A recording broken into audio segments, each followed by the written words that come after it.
In the military, you have that 24 hours a day, 7 days a week. Each man's got every man's back. Well, 9 to 5 is not like that. The people I work with, we were on the same level. And there was this thought in my head that I thought everyone was just my friend. And it's not the case. I'm a man's man. Oh, I don't need therapy. I can deal with it all. But what ended up happening was I started doing therapy and was diagnosed with PTSD. But going through EMDR, it allowed me to process a lot of the information and the occurrences through my life that I just put away that were still there. I just hadn't managed to or dealt with them. When stuff going wrong or my head's getting a bit too full of stuff, I'm going to hit the punch back. We all get knocked down. How we get back and how we proceed is what defines us. Welcome to the iGaming Leader podcast, where we uncover the human side of some of the most inspirational leaders in our industry.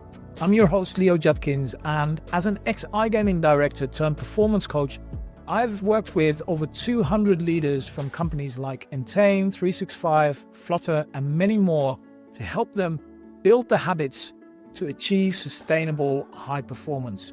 In these episodes, we share exactly what it takes for you to achieve the same. So with that being said, let's dive in.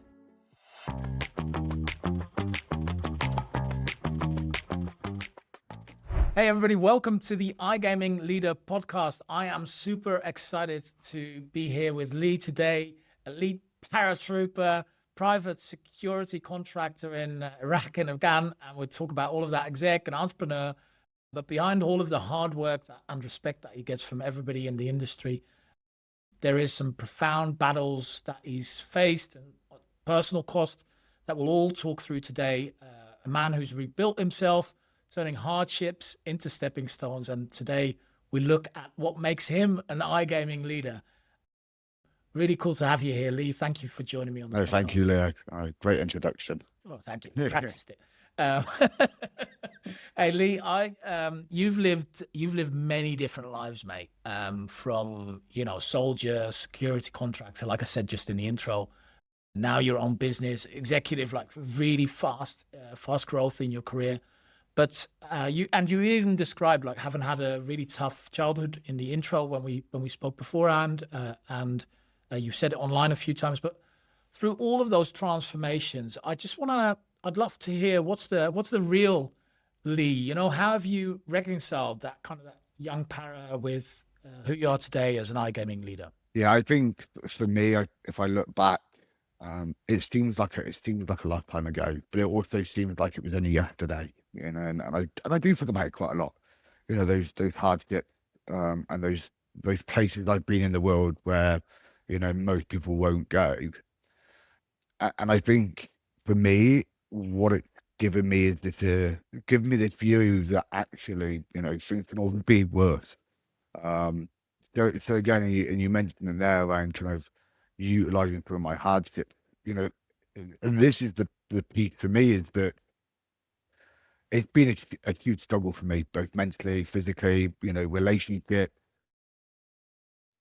going through this process and this journey is still ongoing. I'm still learning, and I'm grateful for the iGaming Leader,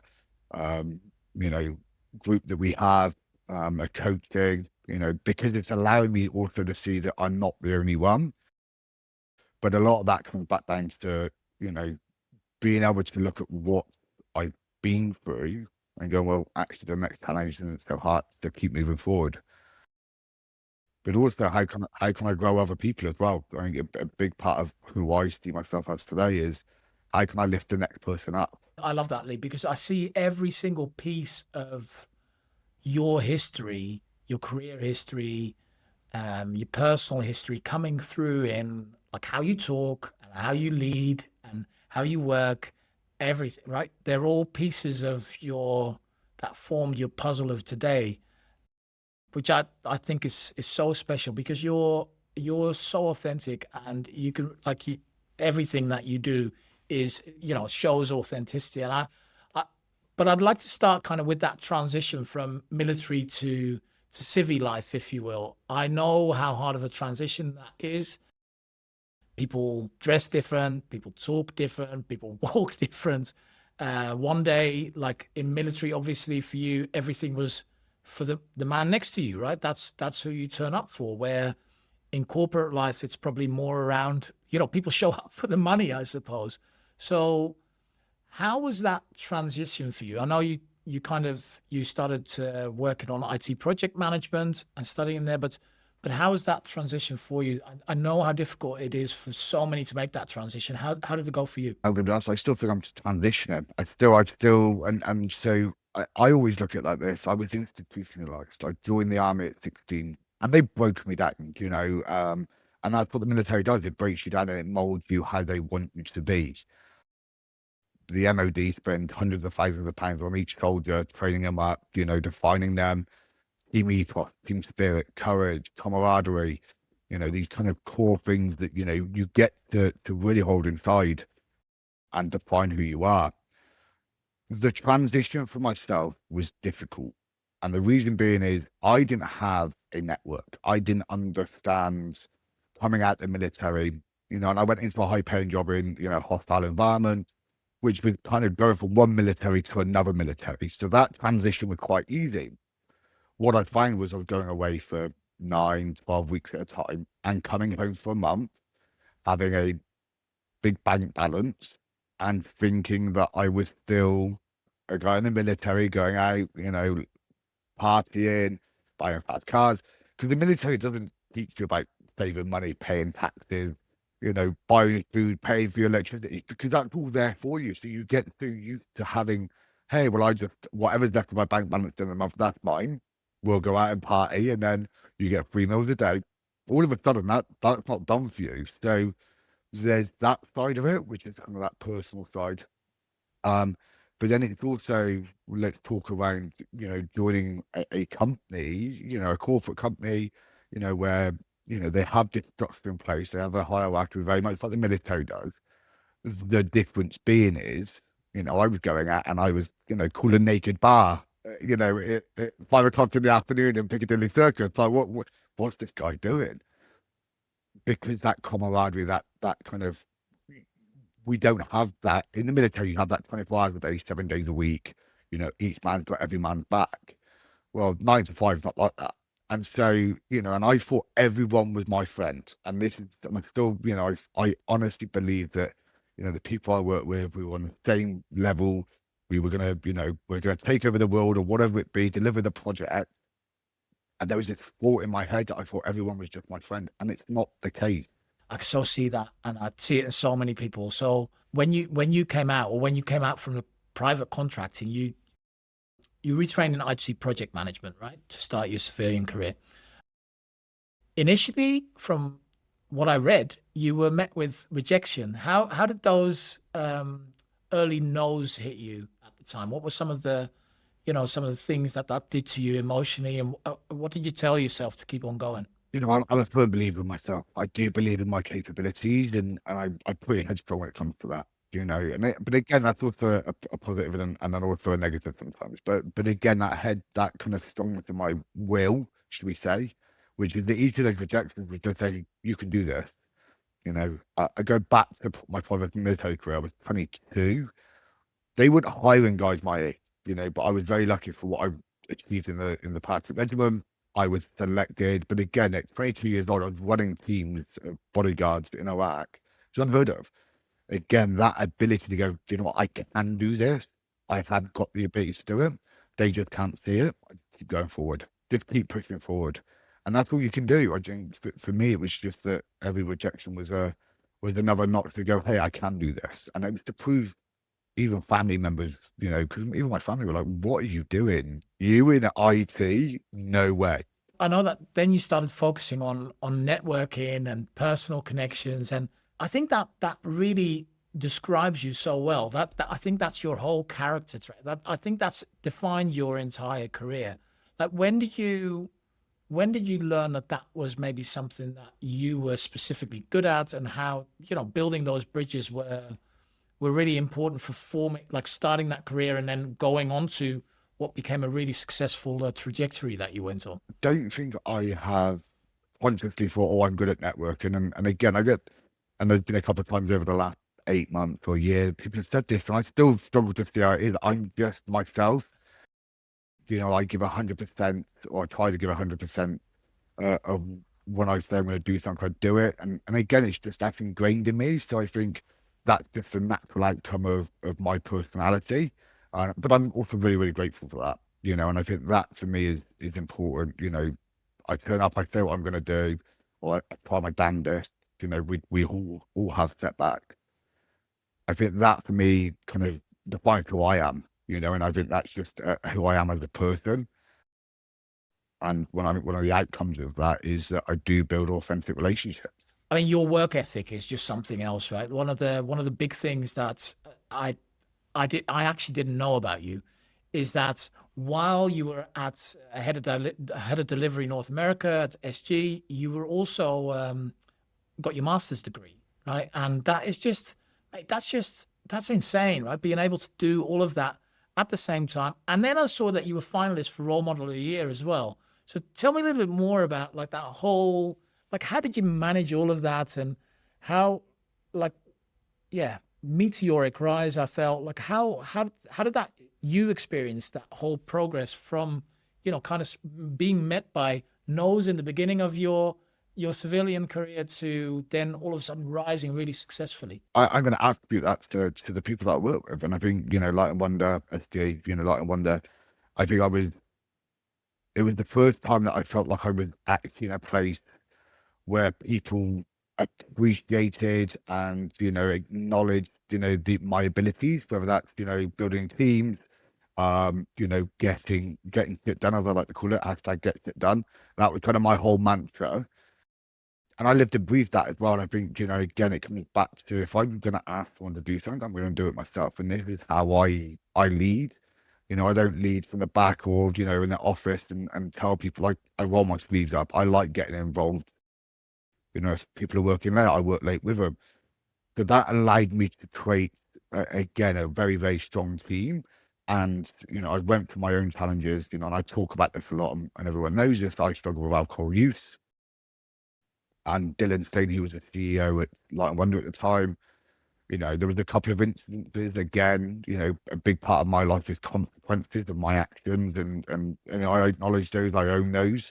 But Dylan and quite a few people at Light and Wonder really supported me through that, and again, I went into that program. And by doing that, again, I felt like I was somewhere where, I was supported, I was guided, because I didn't know. Again, there's so much in this world I don't know, and I like to think I know everything, but I don't. But having those people around you that will signpost you and actually really guide you, I think was really important for me. And that allowed me to take more on, whether that's, doing my master's, whether that's, some of the additional, charity work that I do, again, it's important that I give back. And I'm a firm believer of that, it's not just about what I can get, it's what I can give back as well. So you just talking about that personal price 2022, right, where you were given some time to step back and reassess, get therapy, get help. You take us back to that moment, what that was like, and how that happened, and how those conversations went. When there was an incident where I was drunk, and it was pretty much it was the writing on the wall. But in any business, Gary would have said, I said, you know what, Gary, you know what, we're not going to deal with this kind of behaviour outside of work, but also around in the working environment and alcohol. And it quite easily they could have done that, and I would have appreciated if they did, but they didn't. And Dylan and Soraya and so many others, and like when they were like, Lee, what can we do to help? And I'm like, I don't know. I don't know. Um, Kay, who was the head of HR, the VP of HR, and one was like, why don't we get you some therapy? And literally, I'm a man's man. Oh, I don't need therapy. I can deal with it all. But what ended up happening was I started doing therapy, and there's a technique called EMDR Light, and it's about processing information.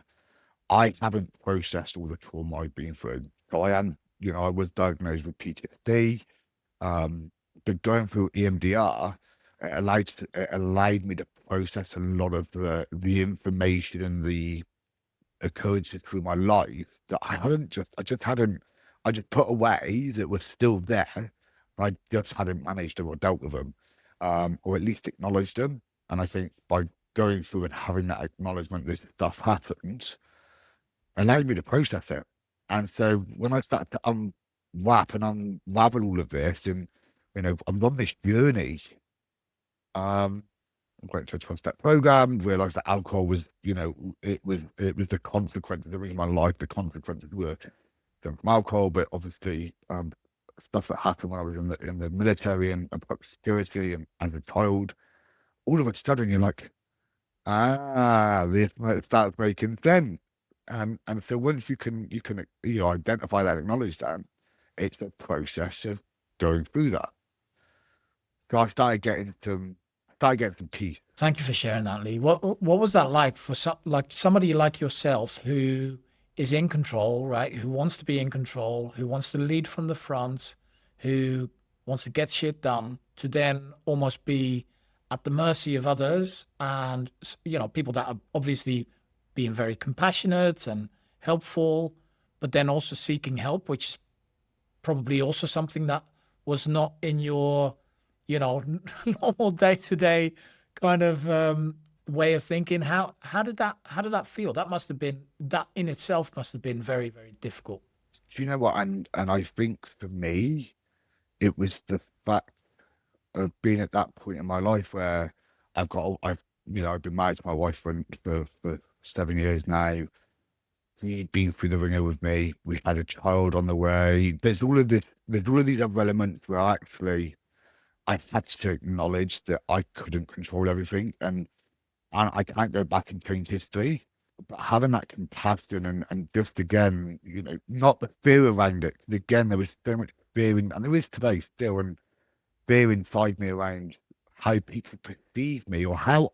Let me rephrase that: how I think people perceive me, not how it's others. And there's a lot in my head where I think people perceive me in a certain way, and that always turns out 99.9% of the time to be unfounded.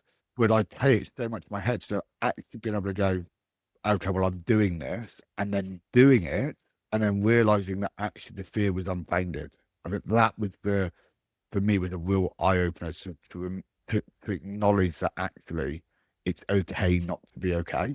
And again, I've been through suicide. I've attempted it, and so there's all these moments through my life where it was all fear based, and it was fear that was unfounded, and it was everything all the pressures I'd put on myself because I thought that's how the world worked.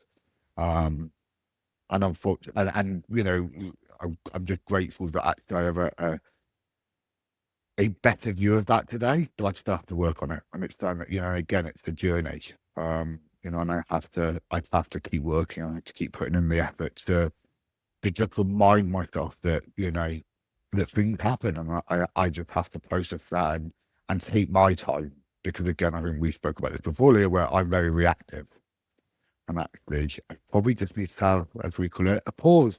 Yeah, pause and respond rather than react. So yes, but it's normal, right? It's very normal. You feel something and you react instead of respond.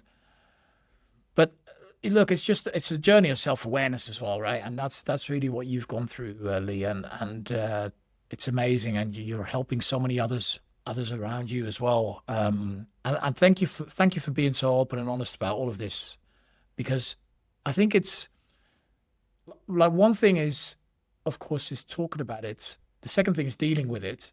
I think there's so many people that struggle in silence, and we hear these sound bites like you just gave them of it's okay to not be okay.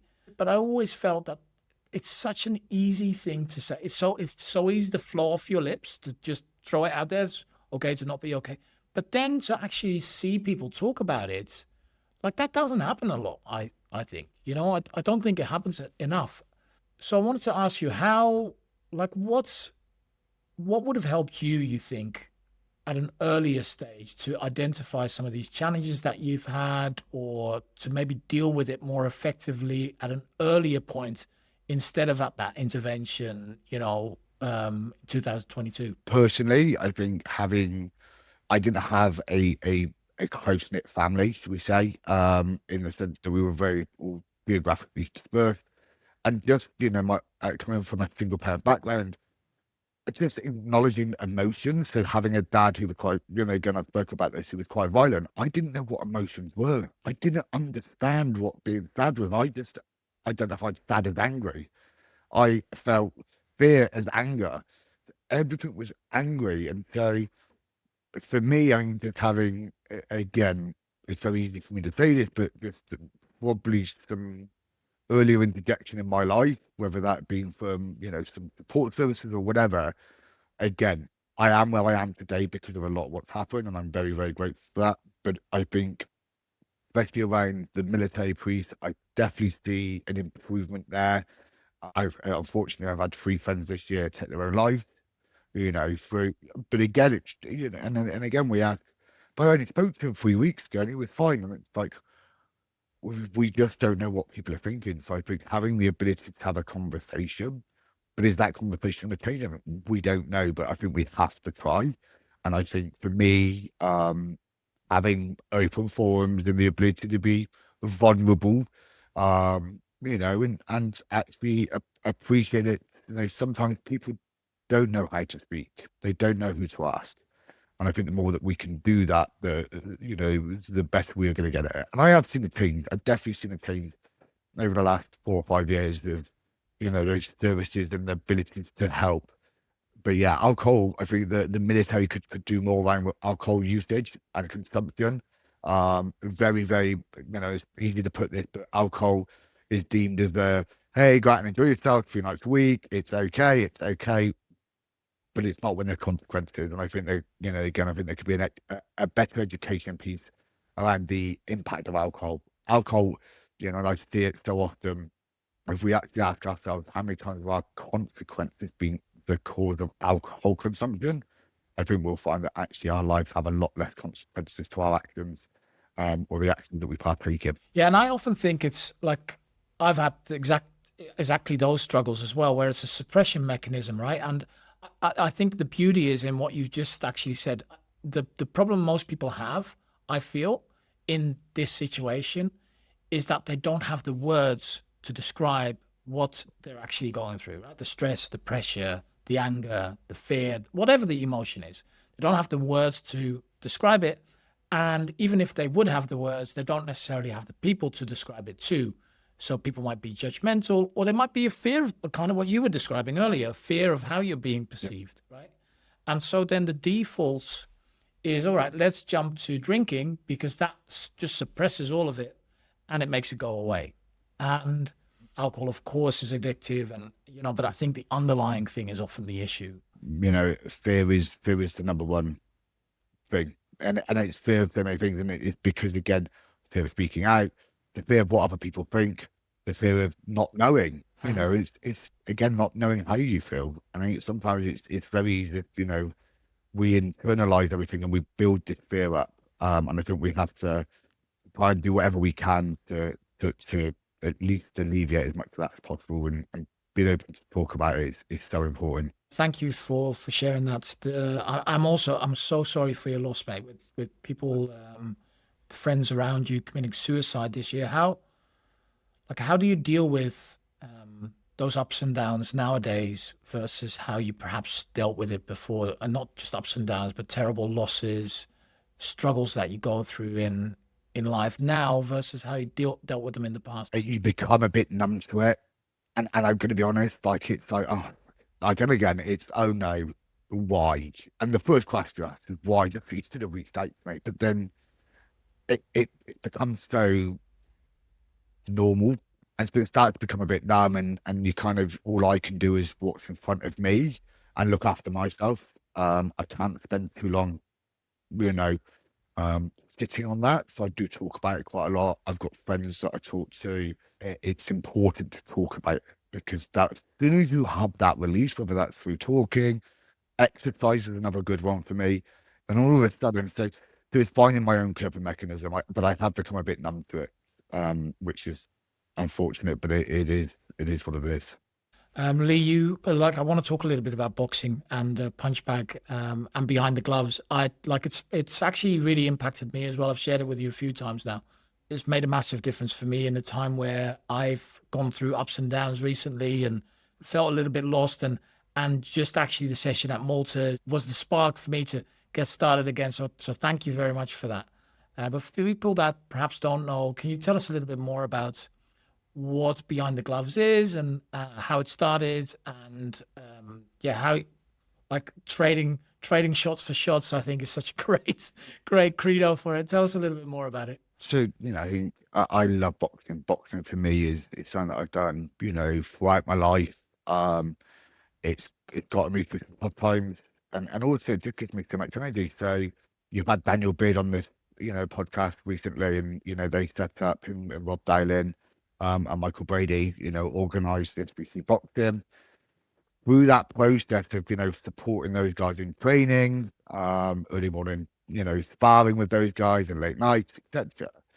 I really seen the value of that. And these are, the first SBC boxing with pretty much executives, all really busy careers, lots of obviously social events, etc.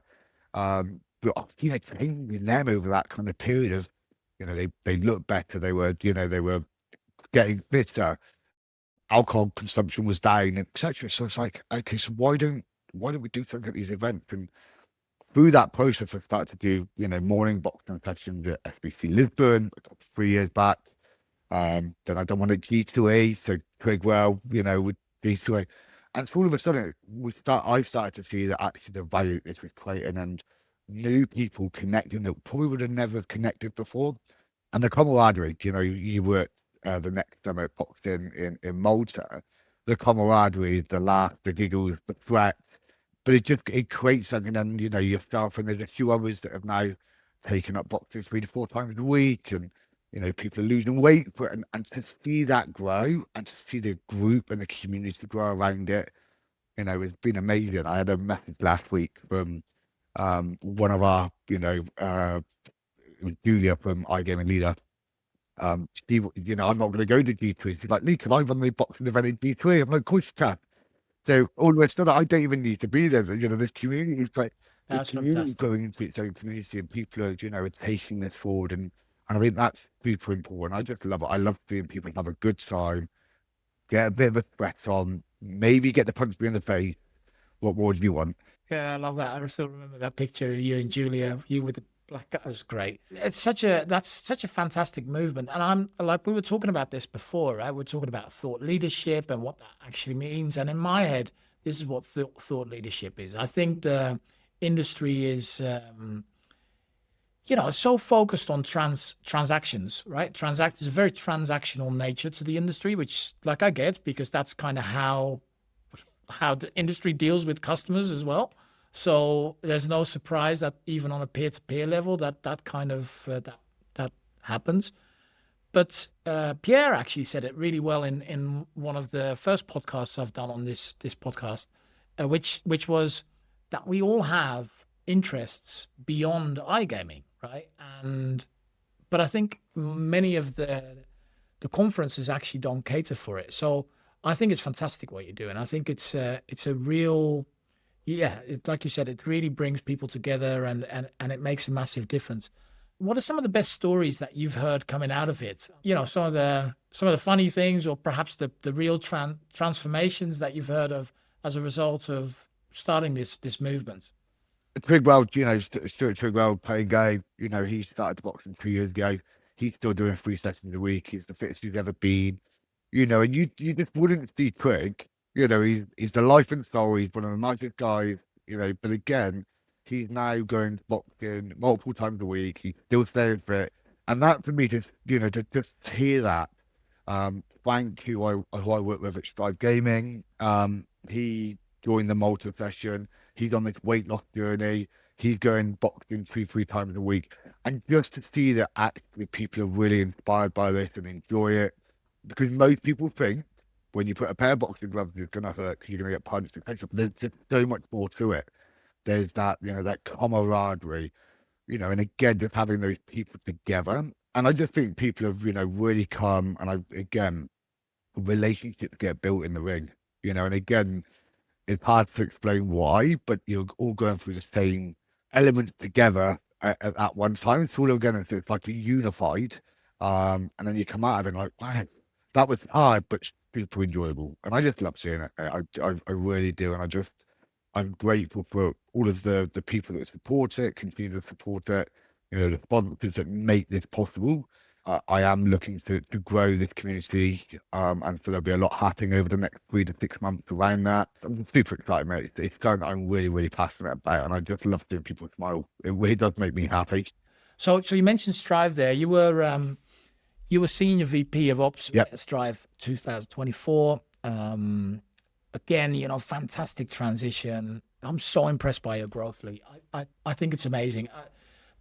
But you step back to recharge, and it's something that I think most executives are super fearful of doing, right? Because it's like this identity thing that happens almost, right? You lose your identity, maybe you fear that, you know, your career trajectory is lost. You have a gap on your CV. Like, what were some of the things that were going through your mind in making that decision that you were going to slow down and reassess and recharge? No, so I think if I look back, you know, Q4 last year, I was burnt out. You know, but I reached out to you. I just doing too much, and I'm trying to be everything that I wanted to be. You know, I have aspirations to be street level. I have aspirations to, you know, to make an impact on the industry. And I have to, and I think, again, this goes back to what we said, which is awareness at what cost.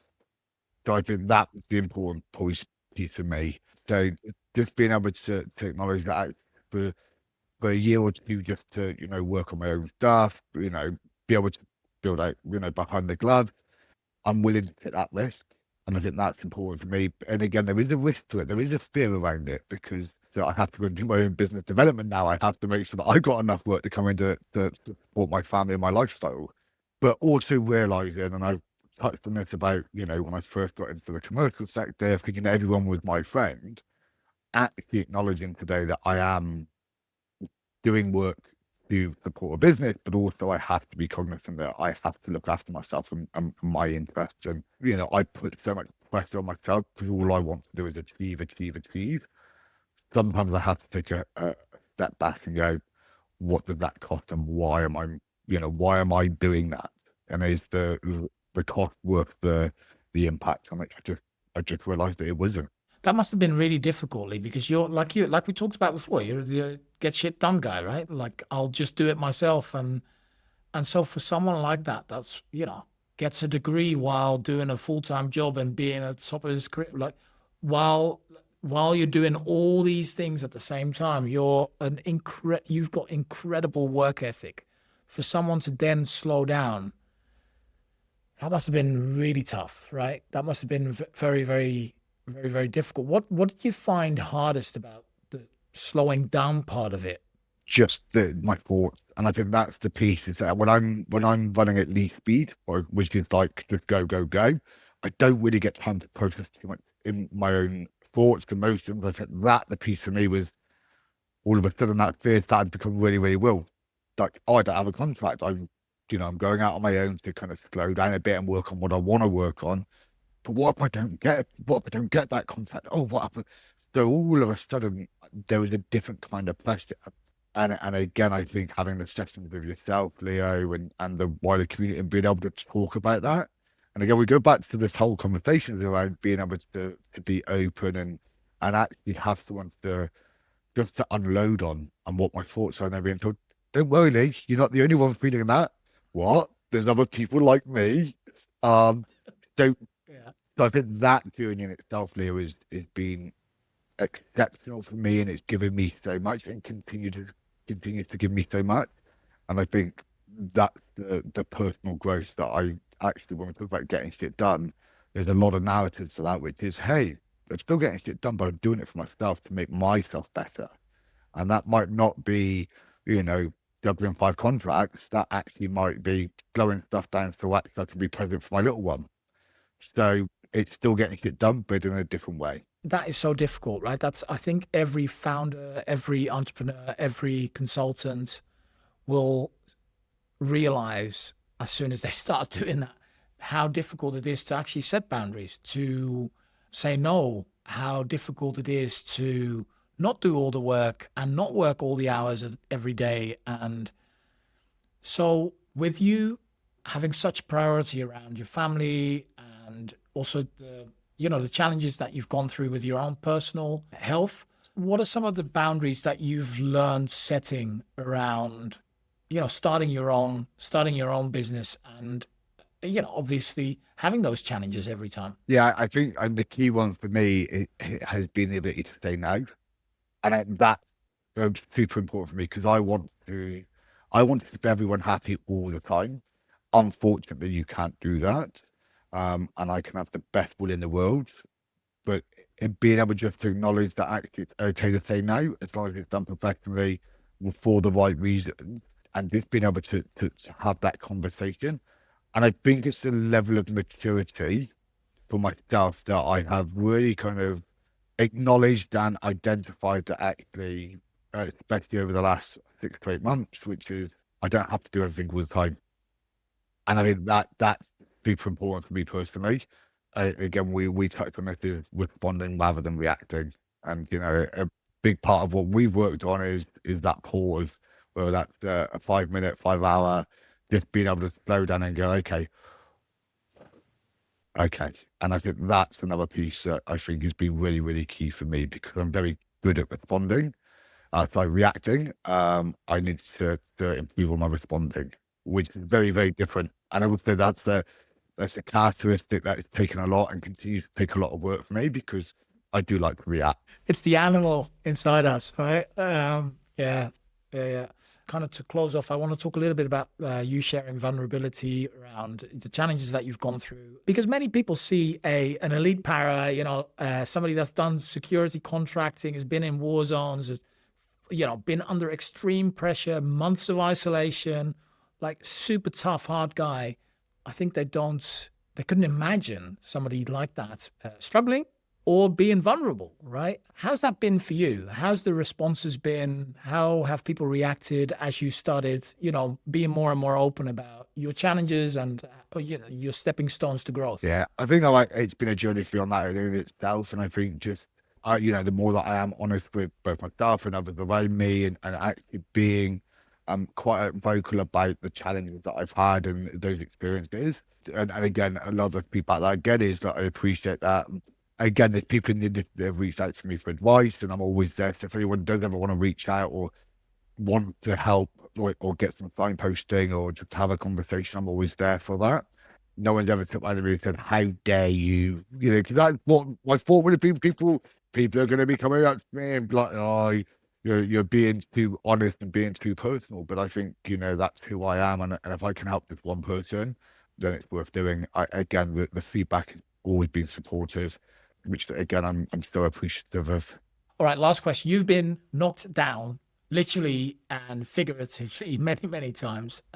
If you think about somebody that's maybe at the start of their career, as you were in that transition from military life to civvy, and they're being knocked down now and again, what would be a piece of advice that you would give them on how to, break through that, stay resilient and keep on going? I go back to this.